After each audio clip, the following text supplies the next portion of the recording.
할렐루야. 오늘 이렇게 하나님의 전에 나오셔서 함께 기도에 참여하신 여러분들에게도 하나님의 큰 은혜가 임하기를 바라고, 또 오늘 이 온라인으로 비대면으로 예배를 드리고 계시는 가정에서 예배 드리고 있으신 분들에게도 꼭 말씀 속에서 살아계신 주님을 만나고 경험하시기를 축복합니다. 지금 누워서 유튜브를 보고 계시는 분이 계시면 빨리 일어나 앉으셔서 정말 하나님과 대면하는 그런 마음으로 예배에 동참해 주시기를 바랍니다. 저는 오늘 사도행전 17장 16절로 34절에 있는 말씀을 통해서 아레오바고의 설교라고 하는 그런 말씀을 가지고 함께 생각하려고 합니다. 이 아레오라고 하는 뜻은 전쟁이라는 뜻을 가지고 있고, 바고라는 뜻은 언덕이라는 뜻을 가지고 있어요. 그러니까 전쟁의 언덕. 바울이 아레오바고로 갔다, 그 말은 뭐예요? 전투하러 간다, 영적인 싸움을 하러 간다, 이런 의미도 가지고 있습니다. 자, 여러분, 바울이 지금 아데네까지 오게 된 역사적 배경을 지도를 띄워줄 수 있으면 한번 좀 띄워주면 좋겠는데, 바울의 2차 전도 여행을 한번 잠깐 보도록 하겠습니다. 우리는 설교를 시작하면 항상 이 지도를 볼 줄 알아야 돼요. 지도를 보면서 바울이 이방인 이 수리아 안디옥에서 이제 선교를 1차 선교 여행은 밑으로 해서 이렇게 돌았죠. 근데 이제는 반대로 이제 어떤 선교를 하게 되냐면, 그가 수리아 이 안디옥에서 이제 길리기아 다소라는 곳을 거쳐서, 다소 그러면 이 바울이 태어난 곳이에요. 거기서 어렸을 때 자랐던 곳이죠. 그 다소를 거쳐서 그가 이제 더베, 그 전에 마지막으로 그가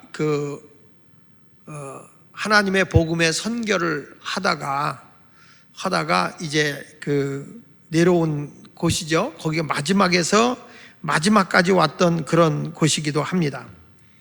그리고 바울이 그곳에서 어디로 갑니까?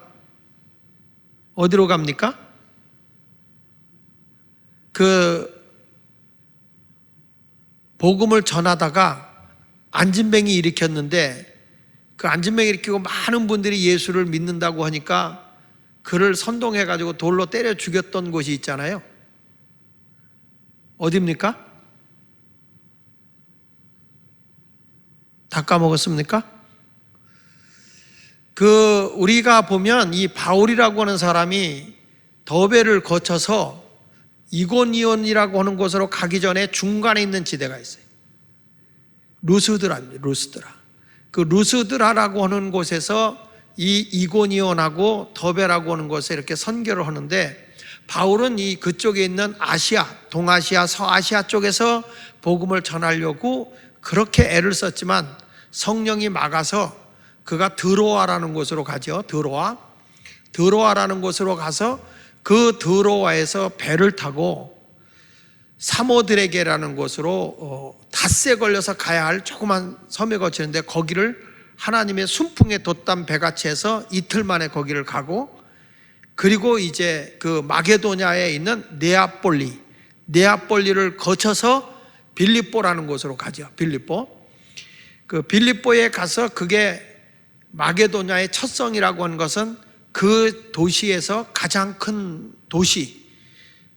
그래서 지난번에 얘기했지만 이 빌립보라고 하는 지역은 원래 굉장한 우범 지역이었는데, 로마가 통치하면서 이제 제대한 군인들과 그리고 현역 군인들을 그것에 보내서 이제 질서를 잡고 그 빌립보라는 데를 로마화 시켰죠. 그래서 이 빌립보라는 도시를 리틀 로마다 할 정도로 굉장히 강력한 도시를 만들게 됩니다.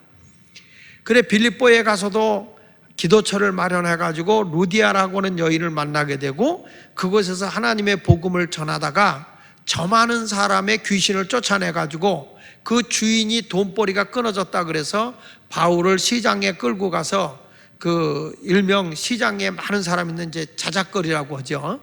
근데 그곳에 가서 이 바울과 실라를 아주 인간적으로 얘기하면 넋실나게 때려가지고 감옥에다 집어넣어요. 감옥도 아주 깊은 곳에다가 집어넣지만 바울이 왜 하나님이 나를 여기까지 집어넣어서 복음을 전하게 했는데 이런 시달림이 내게 오는가 하고 그곳에 가서 기도하다가 하나님의 깊은 뜻을 깨달았다 그랬어요.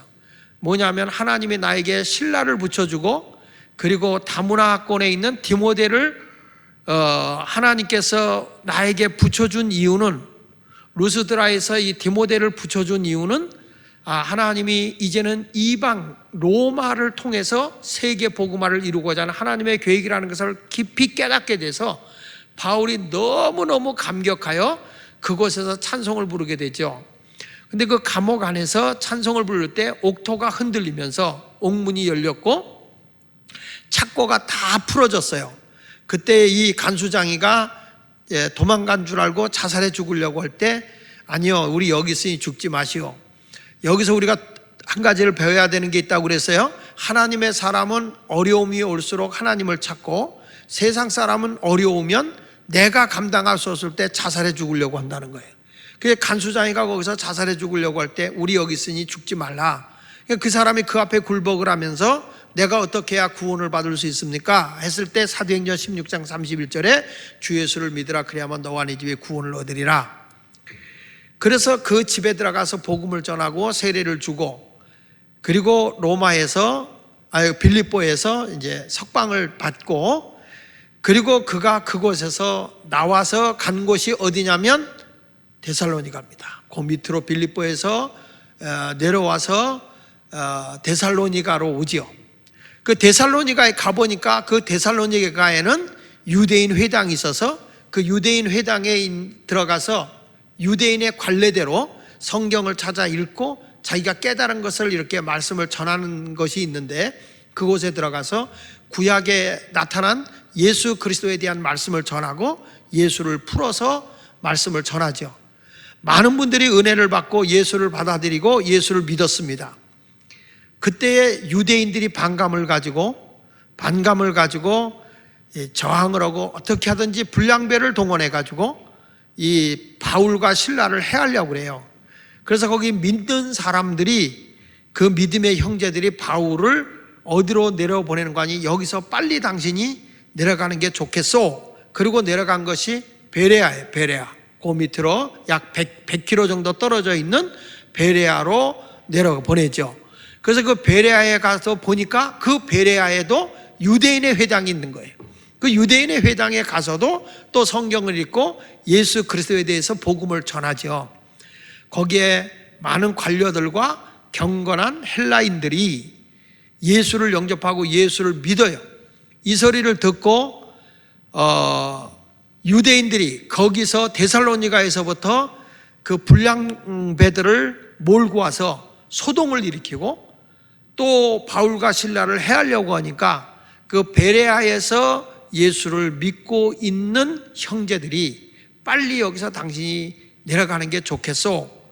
그래가지고 베레아에서 이 바울만 빼가지고 내려온 곳이 바로 오늘 봉독한 아덴이.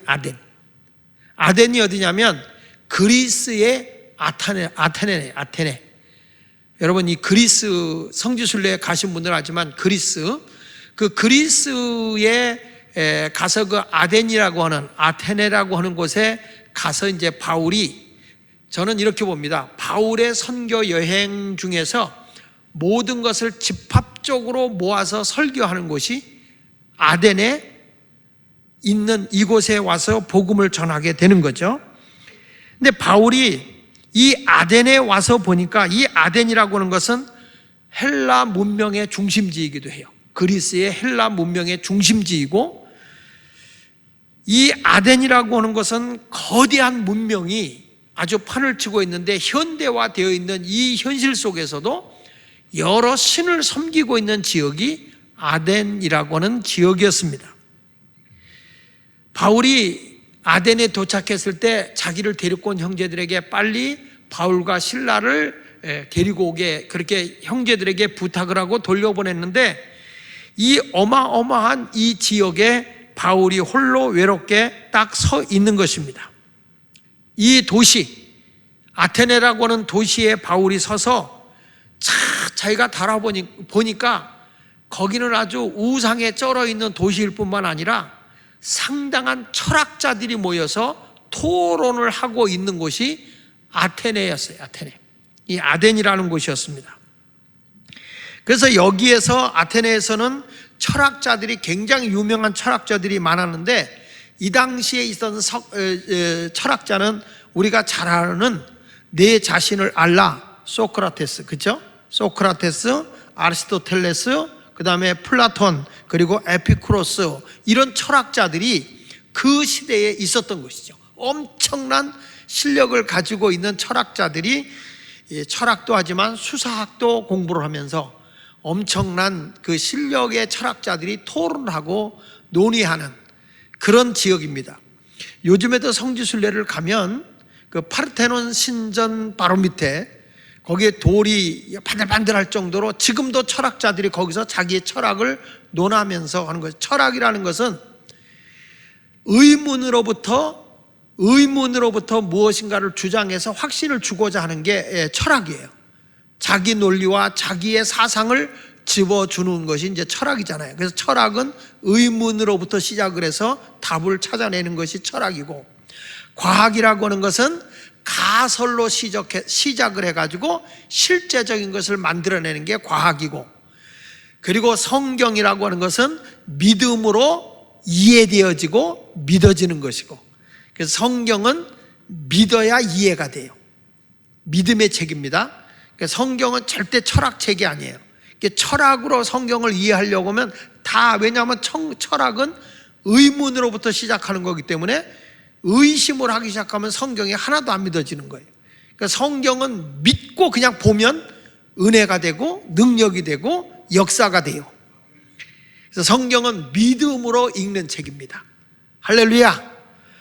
자, 그래서 이 당시에 유명한 사람들이 아테네에 살고 있는데, 그 당시에 살고 있는 사람들이 소망이 뭐냐면 아테네 시민으로 사는 것이 저들이 열망하는 것이에요. 과거에 보면 우리나라도 서울에 모여 서울 사람 그러면 인정하거든요. 저도 몇 년 전까지만 해도요, 붕에 가잖아, 서울에 계신 목사라고 그러면 인정하더라고요. 이 지방에 있는 목사님들이 붕에 오는 거고 서울에서 붕에 오는 거고 다르더라니까요. 서울에서 목회하는 목사님, 그만큼 서울에 자부심이 있는 거예요. 자, 그런데 그 당시에 아테네의 그리스에 사는 사람들은 자기의 평생 소원이 아테네에서 한번 살아봤으면 좋겠다, 이런 자부심을 갖고 싶어하는 마음들이 있었어요. 그렇지 않습니까? 우리 동네에도 유명인이 살면요, 우리 동네에 누가 사는지 알아? 그러지 않습니까? 제가 붕해를 이렇게 가서 신당동에 유명한 게 뭡니까? 이렇게 물어봐요. 뭡니까? 물어보면 다 떡볶이요. 신당동에 유명한 건 뭡니까? 떡볶이요. 그래서 내가 그럴 땐 그럽니다. 아닙니다. 예수 마을교회입니다. 얼마나 유명한지 아십니까? 근데 우리가 생각해 보면서 우리 동네에 누가 참 훌륭한 사람, 인기 있는 사람, 아니면 여론을 많이 타는 사람이 산다 그러면은 그거에 대해서 사람들이 인정을 했어요. 전에 저쪽에 가면은 신당동에 보면 여기가 지금 세상 떴지만 우리 김종필 씨가 사는 데라고 막 사람들이 또 그러기도 하더라고요. 또 그 전에 저 장충동 쪽에 가면 여기가 이병철 씨가 살던 곳이라고 이렇게 얘기를 하더라고요. 사람들이 누가 사느냐에 따라서 생각하는 게 달라지는 것 같아요. 그래서 이 부유의 도시이기도 한 이 아테네는 전부 다 대리석으로 건물을 짓는데 하나같이 이태리 대리석 알잖아요, 여러분. 이태리 대리석 하얀색으로 나오는 걸로다가 건물을 짓는 그런 곳입니다. 근데 여기에는 유명한 신전이 있는데 그 신전이 아테네에 있는 니케 신전이라고 하는 것이고, 또 하나의 신전은 파르테논 신전이라고 해요. 이 니케 신전이라고 하는 것은 전쟁하고 돌아와서 승리의 기쁨을 가지고 이 신전을 진 건데, 이걸 어찌 보면 군대 승리를 기원하는 신전이다 그래서 군대 신전이라고도 해요. 근데 이 파르테논 신전이라고 하는 것은 언덕 위에 있는 신전인데, 여기는 이제 그 지역에 이성적으로 모든 것이 이렇게 탁월하고 잘하는 사람이 있으면 그 사람을 신으로 인정을 해요. 가지고 이 파르테논 신전에 가보면 신이 얼마나 많은지 몰라요. 그러니까 너무 신이 많다 보니까 무슨 신인지를 몰라. 그래서 그 신 이름을 뭐냐면 알지 못하는 신이라고 성경에 나오는 거예요. 그러니까 예를 들면 우리 박진호 권사님이 예를 들어서 이제 아주 그 동네에서 따라올 수 없는 노래를 잘한다. 그러면 여기 무슨 신이 되냐면 노래신이야, 노래신. 박진우 노래신 이렇게 붙이는 거예요. 누구도 따라올 수 없는 인류 요리사다. 그러면 그 사람이 요리사 신이요, 백종원 신이 되는 거예요. 이런 식으로 어떤 이성적으로 누구보다 탁월하고 잘났으면 신을 만들어서 그 신전에다 그 이름을 넣어주는 거예요. 근데 이것이 시대가 바뀌고 오래 가다 보니까 무슨 신인지를 모르는 거예요. 그래서 거기다 한쪽 구석에다가 그 신을 모아놓고 이름을 써놓은 게 알지 못하는 신 이렇게 써놓은 거예요. 그래도 거기 가서 그 신을 섬기고 있습니다. 그래서 이 파르테논 신전은 신의 집합소라고도 얘기하는데, 어떻게 소문까지 났냐면 아테네의 시민보다도 신이 더 많다. 이해를 못하시는가 봐요. 여러분, 우리 하나님은 유일신이에요. 믿으십니까? 하나님이 한 분밖에 안 계세요. 그 유일신을 믿어요. 근데 이 파르테논 신전에는 신이 너무 많아서 무슨 신인지도 모를 정도로 신이 많으니까 그 아테네 시민들 숫자보다도 신이 더 많은 곳이 파르테논 안에 있는 신전 안에 있는 신이란 말이에요. 그래서 거기 신 이름 가운데 이제 유명한 신 이름이 나오죠. 그 신 이름 가운데 머큐리. 여러분 자동차 이름 머큐리 있어요. 몰라도 좀 아는 척해야 수준이 있는 거예요. 그 다음에 또 무슨 신이 있냐면 여러분 바카스. 우리 음료수 바카스 있죠? 그거 다 거기서 따온 거예요. 바카스. 그 바카스라는 신이 거기 있었어요. 그 다음에 주피터, 그 다음에 다이아나, 또 비너스, 이런 신들이 다 하나같이 신의 집합소 안에 있는 그 신의 이름이기도 해요. 자, 이렇게 사람들의, 시민들의 숫자보다도 신이 더 많은데, 이 신의 특징이 뭐냐면 하나같이 전부 다 이성적인 에로이즘이에요. 사랑, 정열, 이런 쪽으로다가 90%가 신이 전부 다 사랑에 빠져 있는 신들이에요. 그래서 이 신들은 주로 뭘 추구하냐면 쾌락, 욕심, 이런 것들을 추구하고 있죠. 자, 이런 곳에 바울이 가서 보니까 기가 막힌 거예요. 근데 바울은 이러한 아주 우상에 쩔어 있고 예수를 전하기가 극히 어려운 지역, 그리고 어마어마한 철학자들이 이성의 논리로다가 자기의 옳고 그름을 계속 주장하고 있는 이곳에 예수 그리스도의 복음을 들고 들어간 겁니다, 여러분. 우리가 볼 때, 야, 여기는 복음이 들어갈 수 없는 곳이다 라고 생각할 수 있는 곳이라 할지라도 복음은 성령에 의해서 전해지면 믿게 돼 있어요. 그래서 우리는 때를 얻든지 못 얻든지, 기회가 있든지 없든지, 듣든지 아니 듣든지 예수가 그리스도이심을 전해줘야 되고 언제든지 전도하는 성도들이 되어야 할 줄 믿습니다. 우리가 복음을 전할 때 지금까지 사람들이 아멘 하고 받아들이기보다는 거부하고 핍박하고 조롱하고 조소를 받으면서도 예수를 전한 것인데, 그 예수 그리스도가 복음이 전해져서 믿어지는 겁니다, 여러분. 그러니까 우리는 두려워하지 말고 누가 뭐라 그래도 예수가 그리스도요 라고 전할 수 있는 그런 그리스도인이 되시기를 예수 이름으로 축복을 드립니다. 자, 그럼 오늘 바울이 아레오바고에서 한 설교를 한번 살펴보도록 하는데, 첫 번째로 에피쿠로스와 스토아 철학자들과 바울과 논쟁하는 얘기가 나오죠. 바울이 여기 처음에 이렇게 탁 가서 도착해 보니까 바울이 화가 나는 거예요. 이렇게 똑똑하고 철학을 논하고 많이 배운 사람들이 어쩌면 저렇게 우상에 쩔어가지고 말이야 우상을 숭배할 수가 있는가, 이런 것 때문에 바울이 상당히 분노를 해요.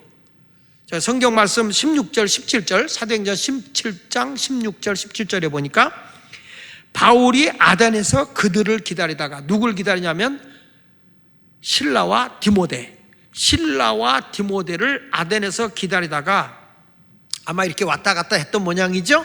그런데 그 성에 우상이 가득한 것을 보고, 그 성에 우상이 가득한 거예요. 어쩌면 우리 교회 주변에 있는 신당동하고 비슷해.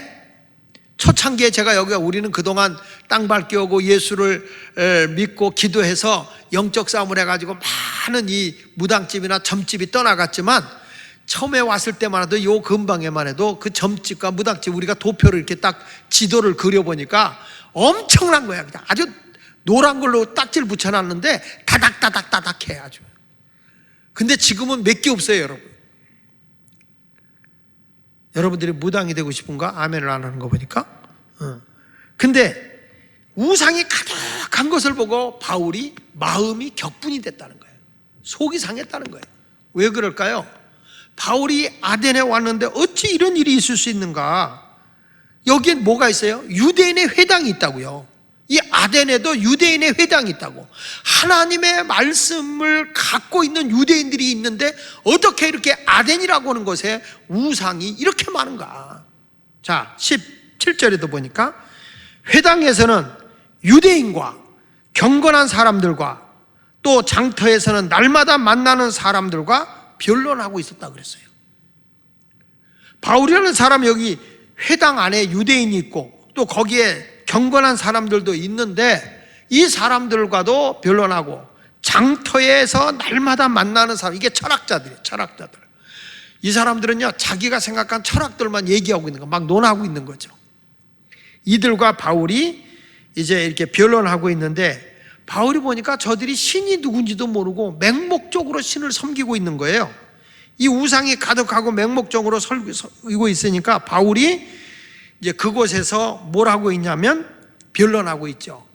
바울은 여러분 잘 알다시피 사도행전 14장 11절 이하 15절에 보면 루스드라에서 안진뱅이를 딱 일으키자마자 그 루스드라의 사람들이 야, 이 제우스 신과 그의 아들 그 헤르메스 신이 우리에게 다시 왔다, 우리에게 부를 주고 우리에게 영광을 주기 위해서 다시 왔다. 그래서 바울과 실라를 신으로 모시려고 그랬을 때 아닙니다, 우린 당신과 똑같은 사람이다 하고 절대로 못하게 했잖아요. 우리도 모르는 사이에 여러분, 내가요 하나님보다 더 나를 사랑하거나 하나님보다 내가 세상적인 것을 더 사랑한다면 그게 우상인 거예요. 하나님의 사랑 밑에서 가정도 사랑하는 거고, 하나님 밑에 있는 모든 것이 주님 안에서 이루어져야지, 주님 위로 올라가면 그게 신이 되는 거예요. 그 돈도 하나님보다 더 좋아하면 그게 돈신, 만몬인 거예요. 그러니까 하나님과 재물을 겸하여 섬길 수 없다고 하는 거예요. 하나님 밑에 재물이 없어야 된다는 의미가 아니고 하나님의 원하시는 삶을 살아야 되는데, 우리는 하나님보다도 돈을 더 사랑하게 되면 너는 돈을 우상으로 여기는 거다, 그 얘기죠. 내가 하나님보다 가족을 더 사랑하고, 내가 하나님보다 내 애인을 더 사랑하고, 하나님보다 내 어떤 취미를 더 사랑한다면 이것은 다 내 속에 있는 우상인 거예요, 우상.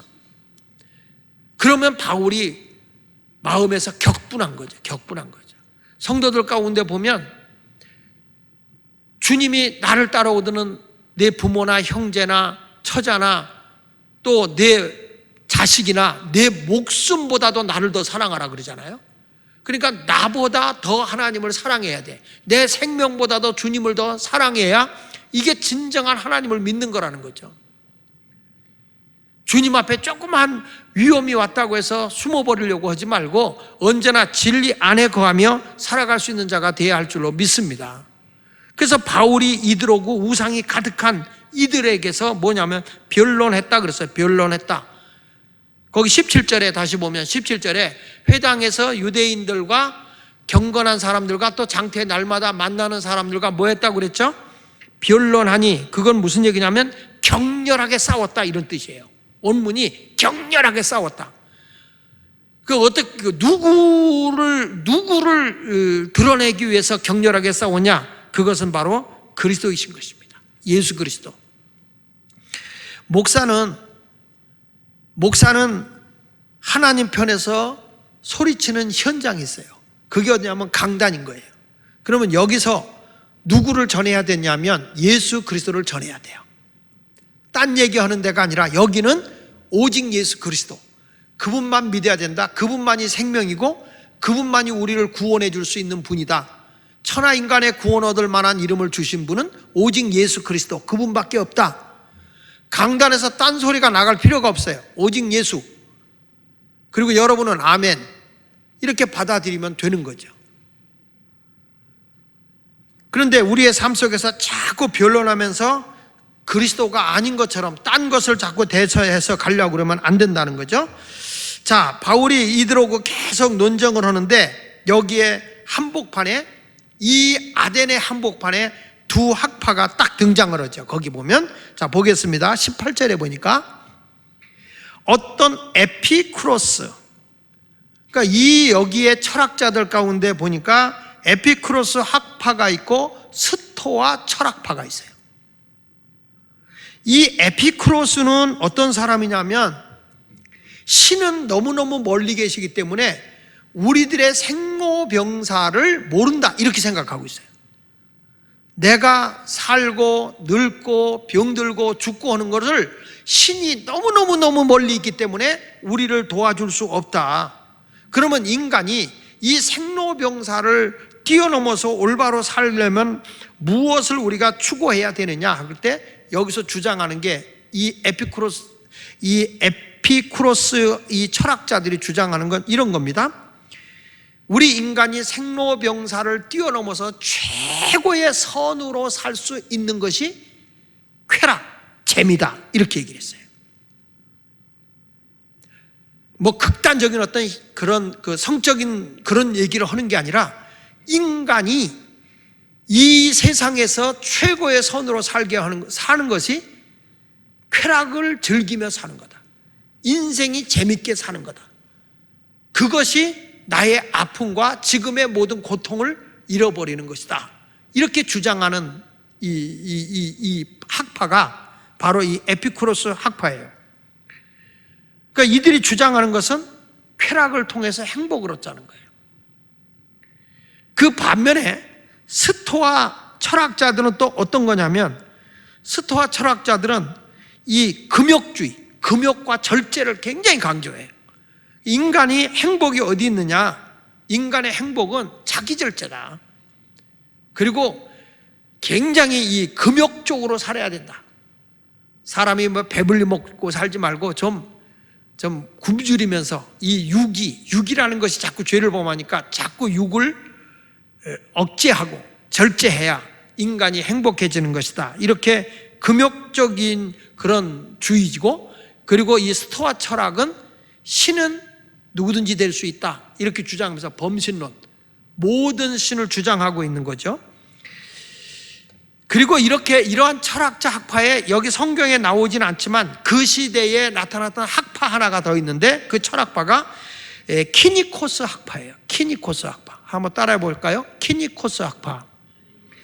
이 학파는 무슨 중심의 사상을 가지고 있냐면 세상을 굉장히 악한 것으로 봐요.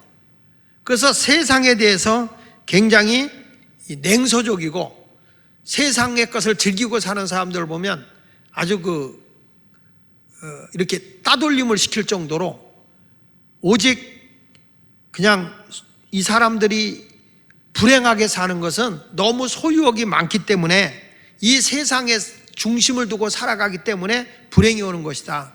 인간의 진정한 행복이 되려고 하면 욕심이 없고 그리고 자기 소유욕이 적어야 신에게 가까이 갈 수 있다. 이런 주장을 하고 있는 것이 바로 키니코스 학파입니다. 그 키니코스 학파 가운데 여러분들이 알만한 철학자가 하나 있어요. 그게 누구냐면 대낮에 등불을 들고 돌아다니는 분이 있었어요. 당신 뭐 하는 겁니까? 그랬더니 진리를 찾으러 다니는 사람이라고 그랬어요. 세상이 너무 어두워서 진리를 모르기 때문에 진리를 찾으러 다닌다. 그 철학자가 누구냐면 디오게네스예요. 디오게네스. 그 디오게네스라고 하는 사람이 있는데, 알렉산더 대왕이 이렇게 그 추운 데서 이 사람이 이렇게 쭉 이 디오게네스가 앉아 있으니까 알렉산더 대왕이 와서 당신의 소원이 뭐요? 라고 그랬더니 이런 말을 하는 거죠. 당신이 내 옆에서 비켜서 그림자가 지지 않게 하는 것이요. 이런 유명한 말을 하기도 했어요. 전혀 그냥 이렇게 세상적인 욕망을 갖지 않고 살아가는 사람을 이제 그 당시에 키니코스 학파라 이렇게 얘기했는데, 오늘 이 두 학파, 에피쿠로스 학파와 스토 학파가 이 당시에 아테네의 정신을 지배하고 있었던 거예요. 하나는 쾌락으로 행복을 누리는 거다, 한쪽은 아니다, 금욕과 절제다. 여기서 등장한 것이 뭐냐면 영지주의예요. 영지주의라는 것은 영과 육은 분리된다, 따로 된다. 그래서 예수님이 십자가에 죽을 때도 영은 아무 고통이 없었다, 육만 고통이 있었고, 그래서 예수님은 사실 아프지 않은 거다. 그래서 영과 육을 따로 분리를 해버린 거예요. 이게 이단이거든요, 이단 사상. 근데 우리 주님은 우리의 영과 혼과 육이 온전히 보존되기를 원하죠. 아시겠습니까? 그러니까 기독교는 영 따로 육 따로가 아니에요. 영혼 육이 온전히 보존되어야 그게 하나님이 기뻐하시는 신앙인 줄로 믿으시기 바랍니다. 자, 이렇게 인간의 쾌락과 인간의 탐닉과 인간의 자기 욕망을 위해 살아가고 있는 에피쿠로스 학파가 막 쾌락주의를 논하면서 바울하고 논쟁이 벌어지는 거예요. 그런데 이들은 뭐냐면 신이 너무너무 멀리 있기 때문에 우리들의 지금 태어나고 늙고 병들고 죽어가는 것도 신은 모른다. 신은 모른다. 신은 참 멀리 있다. 그러니까 신을 찾을 권한도 없다. 이렇게 얘기하는 거예요. 그러니까 이 바울이 그거 아니야. 하나님은 가까이 계셔. 우리와 함께하고 계셔. 그게 어디에 나오냐면 사도행전 17장 27절로 28절에 나오는 거예요. 한번 같이 읽어보겠습니다. 시작. 이는 사람으로 혹 하나님을 더듬어 찾아 발견하게 하려 하심이로되 그는 우리 각 사람에게서 뭐라고 그랬죠? 멀리 계시지 않다. 하나님은 멀리 계신 분이 아니다. 그 아레오바고에서 지금 설교를 하고 있는 거예요. 바울이 하는데 그 에피쿠로스 학파들에게 지금 얘기하는 게 뭐 하나님이 신이 너무 멀리 계셔서 우리들의 생사화복도 모르고 우리들의 고통도 모른다고, 그래서 너희들 즐겁고 쾌락을 즐기면서 살아서 행복을 찾는 것이 그것이 인간의 행복이라고? 그런 소리 마라. 하나님은 멀리 계시지 않아. 우리와 가까이 계셔. 그러면서 28절 읽어보겠습니다. 우리가 그를 힘입어 살며 기동하며 존재하느니라. 너희 시인 중 어떤 사람들의 말과 같이 우리가 그의 소생이다. 우리는 하나님이 창조한 인간이다, 사람이다. 그래서 우리 하나님은 언제나 멀리 계신 분이 아니라 졸지도 주무시지도 아니하고 눈동자같이 나를 지키시며 보호해주고 계시는 분이 우리 하나님이다, 이 말이에요. 여러분, 지금 이게요, 여러분은 그냥 앉아서 이렇게 듣고 계시고 그냥 이 유튜브로 듣고 계시지만 지금 현장을 한번 생각해 보라고요. 자기 나름대로 철학과 이성의 논리를 가지고 확실하게 증거하고 있는 이분들, 인간의 진정한 행복은 쾌락이야 이렇게 주장하는 분에게 무슨 소리야? 아니야. 하나님은 우리와 함께하고 계시고 그분이 우리의 행복이고 그분이 우리의 필요한 걸 공급해주고 하나님은 우리를 다 만드셔서 모든 걸 주관하고 계시는 분이란 말이야. 이렇게 단호하게 우리와 가까이 계시는 하나님을 증거하고 계시는 겁니다. 하나님은, 사랑하는 여러분, 바울이 외친 것처럼 우리의 인생을 개입하고 계시는 분이십니다. 하나님은 우리와 늘 함께 동행하면서 졸지도 주무시도 아니하면서 우리를 지켜주십니다. 여호와께서 집을 세우지 아니하면 세우는 자의 수고가 헛되고 여호와께서 성을 지키지 아니하시면 파수꾼의 경성함이 허사라고 그랬어요. 막연하게 앉아서 우리가 신앙생활하는 것이 아니라 하나님은 오늘도 내가 어디를 가도 언제든지 우리와 함께 계시는 하나님을 믿어야 할 줄로 믿습니다. 그 다음에 이 스토아 학파에도 아까 얘기했지만 신은 참 많다. 범신론을 주장한다고 그랬어요. 신은 많다. 그리고 인간이 먹지도 말고 금욕주의로 살자. 이런, 우리 하나님은 어떤 분이 되라고 그러냐면 일부러 여러분들을 막 굶주리고 고생을 하고 내 몸을 자해하고 스스로 내가 고행의 길을 걸어가고 이런 하나님이 아니에요. 우리 몸을 학대하는 걸 하나님은 원치 않아요. 그런데 이들은 자꾸 나를 고행으로 하고 뭐 이렇게, 그전에도 여기에 영향을 받았던 이 캐톨릭에서 하나님을 만나러 성전에 올라간다고 할 때 무릎으로 큰 높은 계단을 무릎으로 이렇게 올라갔잖아요. 고행을 한다고. 기독교는 그런 종교가 아니다. 그래서 저들이 너무 신을 많이 모시니까 알지 못하는 신이 뭔지 아냐. 그리고 바울이 이제 철학적으로 이 말씀을 접목해 들어가요. 자, 보십시다. 22절부터 볼게요. 바울이 아래 보고 가운데 서서 말하되 아덴 사람들아 너희를 보니 범사에 종교심이 많도다. 참 너희들 신을 잘 모시는구나. 종교심이 너무 많다. 내가 두루다니며 너희가 위하는 것들을 보다가 너희가 신을 섬긴다고 섬기는 걸 보다가 알지 못하는 신에게라고 단도 보았으니 그런즉 너희가 알지 못하고 위하는 그것을 내가 너희에게 알게 하리라. 너희가 신은 신이라고 믿고 있는데 무슨 신인지도 모르고 믿고 있구나. 그러니까 바울이 그 알지 못하는 신을 지금 설명을 하는데 이 바울이 알지 못하는 신이라는 것을 저들이 철학자들이니까 그 철학자들하고 함께 철학적으로 접목해 들어가는 거예요. 알지 못하는 신이 뭔지 아니? 하면서 쭉 이야기를 해 들어갑니다. 근데 그 들어가는데 여기 보십시오. 17장 21절을 다시 보면 모든 아덴 사람과 거기서 나그네 된 외국인들이 가장 새로운 것을 말하고 이 사람들이 거기 철학을 나누면서 새로운 지식을 말하고 듣는 것 이외에는 달리 시간을 쓰지 않았다. 이분들이 여러 가지 학설들을 자꾸 들으면서 서로 자기들이 논쟁을 하는 거예요. 거기서 철학을 논하고. 그러니까 이 사람들은 하루 종일 철학자들은 앉아서 자기 논리를 이야기하면 옆에서는 듣고 그걸 듣고 나서 또 자기들이 철학을 논하고 그러니까 거기는 일도 안 해. 그래서 유명한 얘기 있잖아요. 소크라테스가 돈도 안 벌고 제자들 데리고 날마다 돌아다니면서 이런 이성적인 논리적인 얘기만 하고 돌아다니니까 굶주리고 있던 소크라테스 아내가 제자들 데리고 자기 집으로 오는 자기 남편한테 물을 확 끼얹었잖아요. 그 끼얹어서 온 물벼락을 맞는데 제자들이 아이고 우리 선생님 또 저거 이제 화가 단단히 나겠다. 그랬더니 소크라테스가 유명한 말 남기잖아요. 맑은 하늘에 천둥도 없이 비가 오네.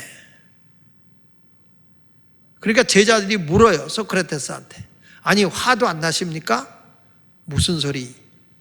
저 아내가 나를 철학자로 만들었다네. 여러분 악천은 철학자를 만든답니다.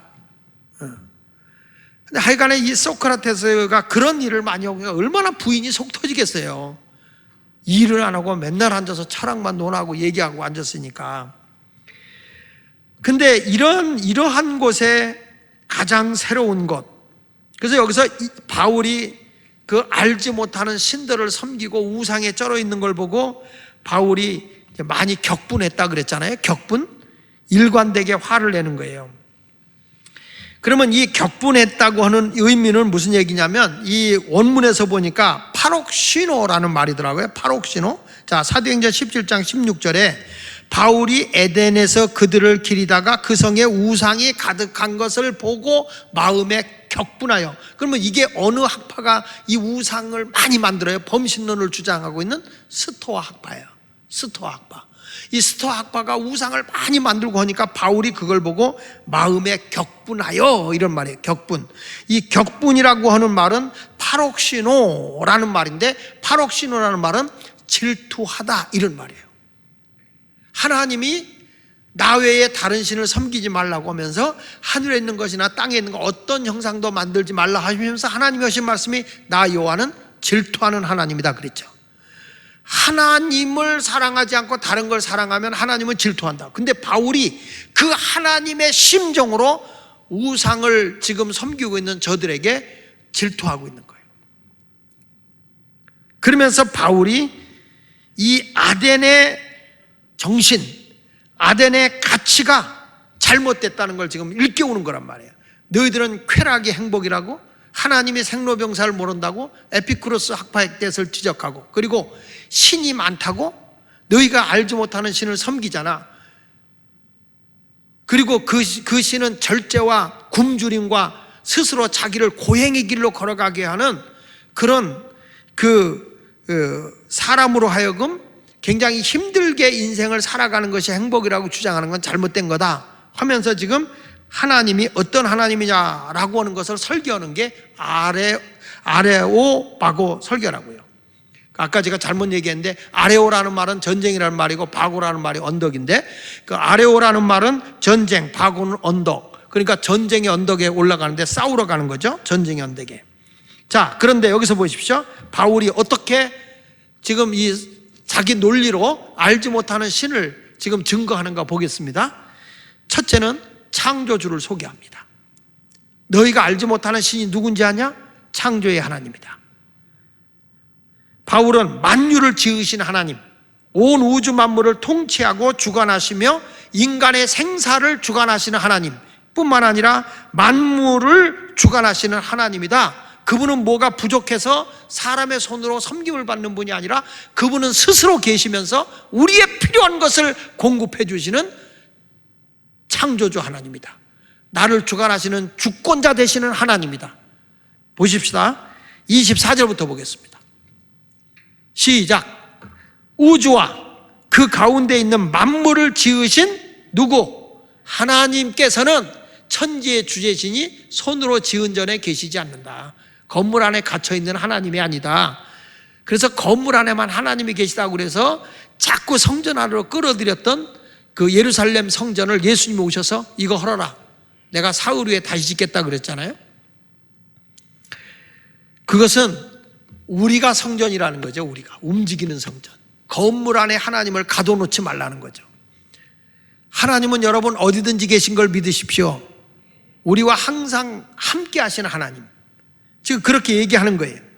지금 그분은 손으로 지은 전에만 계신 게 아니다. 보십시다. 또 25절에 또 무엇이 부족한 것처럼 사람의 손으로 섬김을 받으시는 것이 아니니 이는 만민에게 생명과 호흡과 만물을 친히 주시는 이심이라. 지금 유일신 창조주 하나님을 지금 스토아 학파들에게 철학을 논하면서 이 말씀을 얘기하고 있고, 멀리 계신 하나님이라 우리의 모든 사정을 모른다고 했던 이 에피쿠로스 학파들에게 그렇지 않아. 우리 하나님은 전지전능하시고 나의 모든 것을 다 알고 계셔. 그래서 우리의 생명도 주관하시고 호흡도 주관하시고 만물을 친히 다 주관하는. 그러니까 아까 얘기했잖아요. 에피쿠로스 학파들은 하나님은 너무 멀리 계시기 때문에 생로병사를 모른다고, 인간이 태어나고 늙고 병들고 죽는 걸 모른다. 그런데 여기서 보니까 아니야, 모든 사람의 생명과 호흡을 다 알고 계셔. 그분이 하나님이다.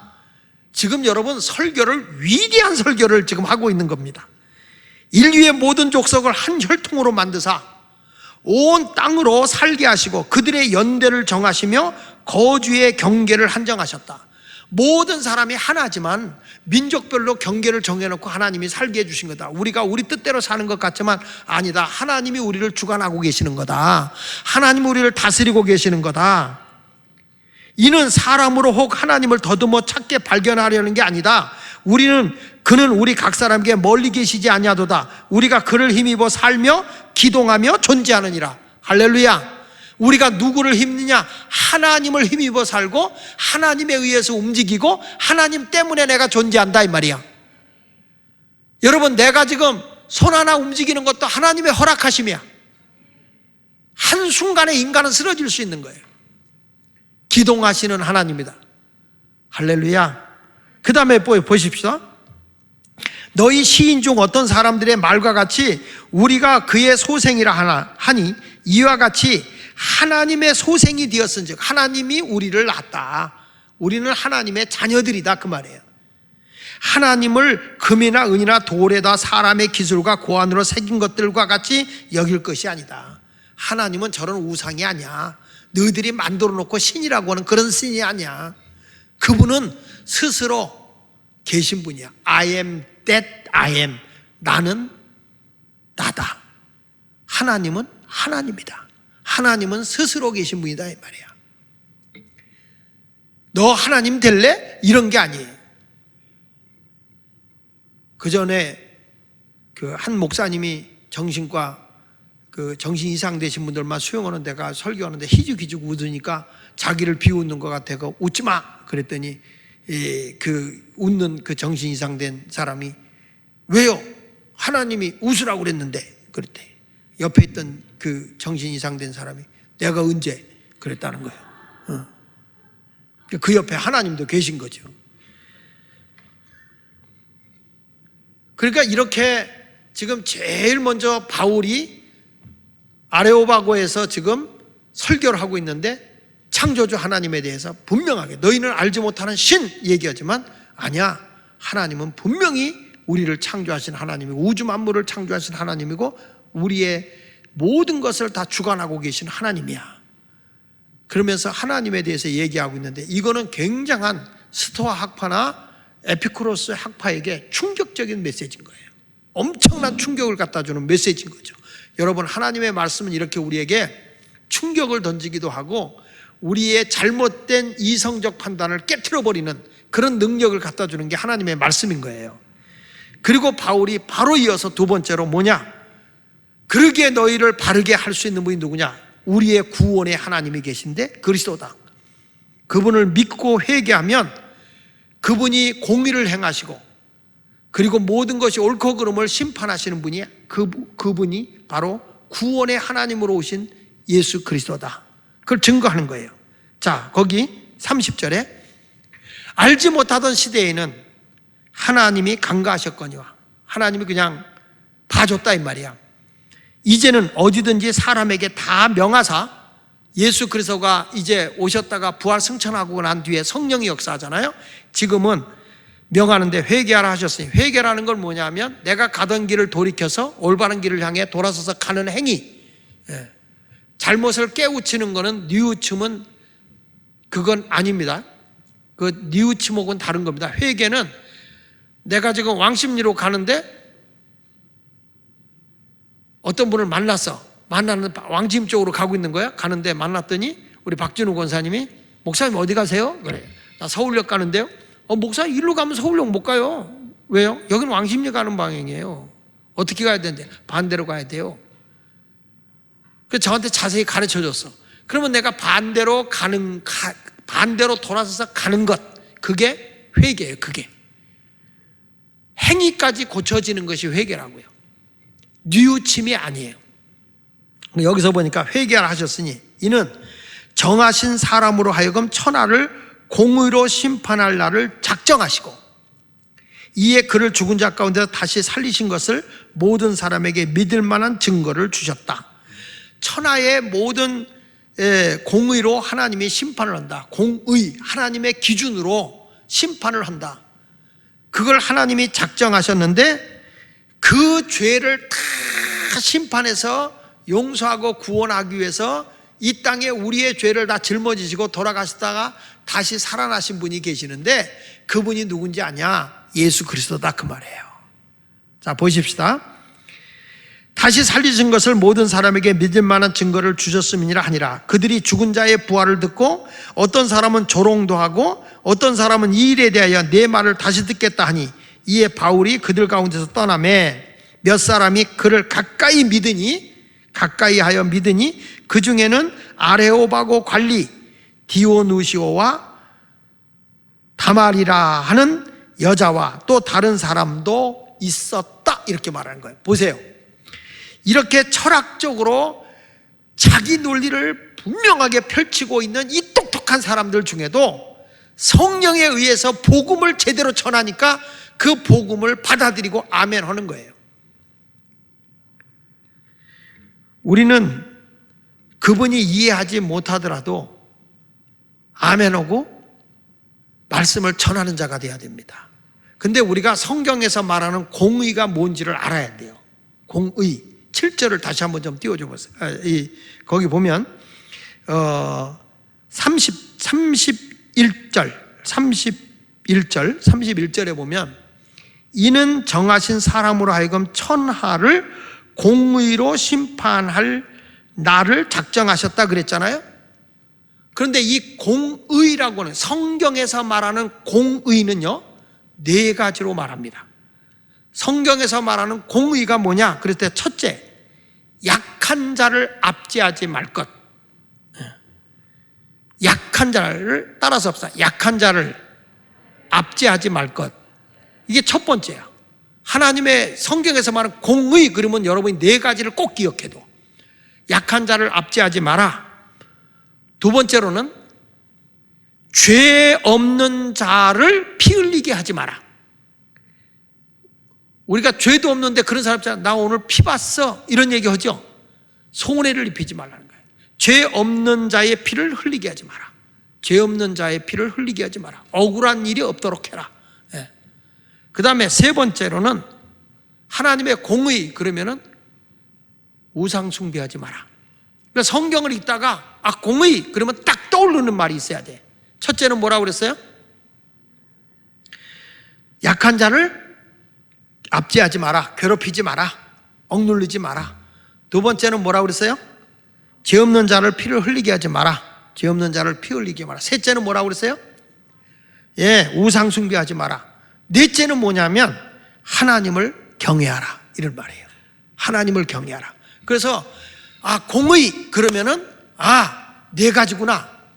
그래가지고 약한 자를 압제하지 말라, 죄 없는 자의 피를 흘리게 하지 마라, 우상 숭배하지 마라, 여호와를 경외하라. 이것이 하나님의 공의다. 이것은 지워지지 않는 거예요. 언제든지 이것을 꼭 가지고 있어야 돼요. 그러니까 바울은 아레오바고라고 하는 곳에서 이런 설교를 하고 있는 거예요, 지금.